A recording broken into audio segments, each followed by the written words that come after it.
E ancora cito l'ultima, diciamo quella più non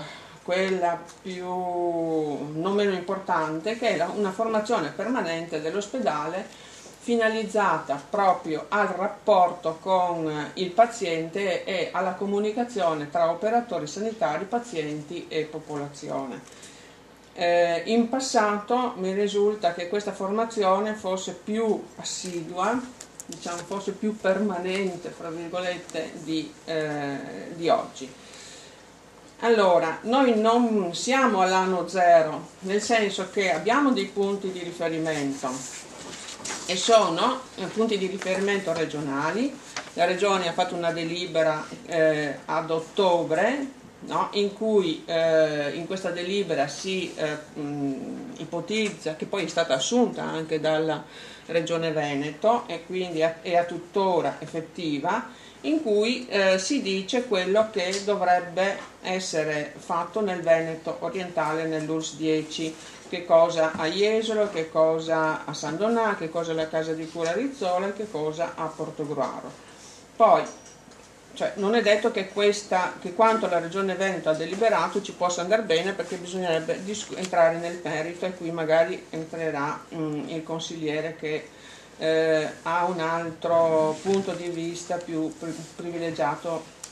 maggiormente. Abbiamo anche uno studio che è stato commissionato dalla conferenza dei sindaci, che è stato condotto dal dottor Maurizio Mauri, che è un collaboratore di Veronesi, che è stato anche pagato fior di quattrini, non ricordo precisamente quanto, ma so che è stato uno studio molto analitico, che si è tradotto anche in una pubblicazione che è a disposizione di tutti i sindaci o di chi lo voglia consultare, in cui si analizzano le peculiarità del territorio, si analizza il portoghese piuttosto che il sandonatese, si fanno delle domande, si danno delle risposte su come, diciamo, migliorare e potenziare questo nostro bisogno di sanità.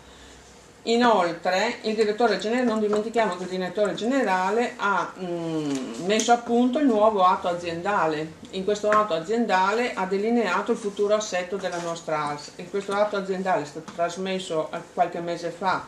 in regione, ma mi pare che non sia stato esaminato. Anche su questo bisognerebbe entrare nel merito e dire qualcosa. E anche noi dal nostro modesto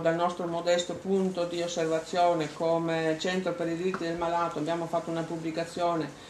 che si intitola Cittadini sempre, che è frutto di un convegno, di un momento di riflessione che abbiamo fatto a marzo di quest'anno con il direttore generale, col sindaco e con Teresa Petrangolini, che è la segretaria del Tribunale per i diritti del malato e cittadinanza attiva di Roma, che è venuta qua a Portogruaro.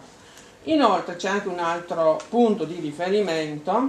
che è quello dell'accordo di programma che è passato in Consiglio Comunale, è stato siglato dal sindaco, in cui si prospetta la costruzione di una cittadella della sanità nell'ambito del piano di assetto territoriale, che dovrebbe dismettere gli edifici che sono allocati nella città e accorparli vicino in una cosiddetta cittadella sanità vicino all'ospedale nuovo. Si tratta di una residenza sanitaria assistita per dare risposta a quel grosso problema di cui dicevo prima. Sono 90-100 posti letti. Lì dovrebbe trovare sistemazione un centro per i disturbi del comportamento alimentare e del peso, un consultorio familiare e una neuropsichiatria infantile, dovrebbe esserci un ambulatorio veterinario, il SERT e anche una ELI in superficie. Tutte queste azioni che si potrebbero fare, quindi non è che dobbiamo inventarcele. Notate bene che questo accordo di programma è frutto di 15 anni di lavoro, nel senso che è la prosecuzione di un vecchio accordo di programma a cui non si è mai dato seguito, e che ha avuto anche quello un suo iter di elaborazione tra amministrazione comunale e l'ASL di allora, per andare ad un rinnovo e per dire precisamente che cosa si vorrebbe fare insieme. Allora, a fronte di tutto questo, che cosa ci troviamo sui giornali ultimamente? In 20 anni tutte queste cose che si potevano fare non si sono fatte, la riorganizzazione non si è fatta, San Donà, Portogruaro, cioè è stato alimentato il campanilismo, Portogruaro contro San Donà contro Jesolo, la Casa di Rizzola che ha avviato una serie di contestazioni che sono ancora in atto. Allora, 20 anni di lavorio buttati all'aria perché dal cilindro viene fuori una novità che è l'ospedale unico che il consigliere Stival ha reclamizzato in questi ultimi mesi, quando invece si era dimostrato contrario sempre sulla stampa nel 2008. Nel 2008 era contrario,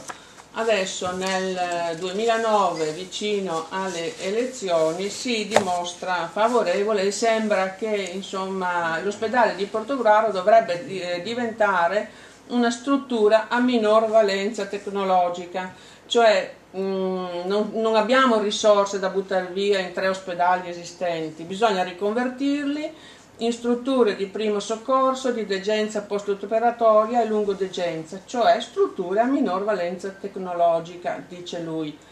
Allora, il 20 di questo mese Renzo Tondo era a Latisana, dove ha messo la prima pietra di un bel reparto di chirurgia in cui la regione Friuli ha investito 13,5 milioni di euro e nel suo bel discorso ha elogiato Latisana, cioè loro fanno questi investimenti per la capacità attrattiva che ha verso il Friuli. E qui mi fermo. Allora, o noi abbiamo soldi da buttare via e li diamo al Friuli e la regione Veneto paga, oppure noi ci fermiamo un attimo e diciamo ma quei soldi lì con qualche intervento, cioè con un ripensamento e con qualche intervento mirato, con qualche controllo in più, non potrebbero essere destinati a migliorare la fonte della fuga, che poi, come dico, per la maggior parte è quella del portogruarese. Siamo impuneati nel Friuli. Se io chiedo una risonanza magnetica, esperienza che ho fatto io il venerdì a Portogruaro, un mese fa, me la davano per marzo. Era venerdì, sabato mattina ho telefonato a Pordenone a San Giorgio e ho fatto la risonanza magnetica il martedì successivo. Non è che me ne sono stata zitta, ho mandato una bella mail alla direttrice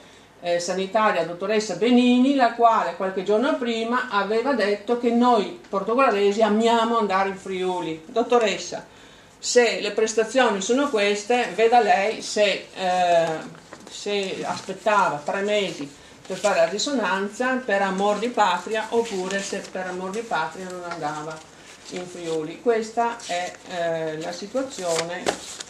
per cui o questa regione ci dà un'occhiata e i nostri politici pure, altrimenti non lo so, altrimenti noi continueremo ad andare in Friuli tranquillamente. Visto che siamo in Italia, e io dico sempre, fino a quando il federalismo non ci impedirà di uscire dai confini della regione per andarci a curare, perché potrebbe essere che ci capiti anche una noticina di questo genere, ti devi curare nella tua regione. A quel punto non saremo proprio più fortunati, ma saremmo molto ma molto sfortunati. Grazie Ivana, la parola a Gianpiero Marchese.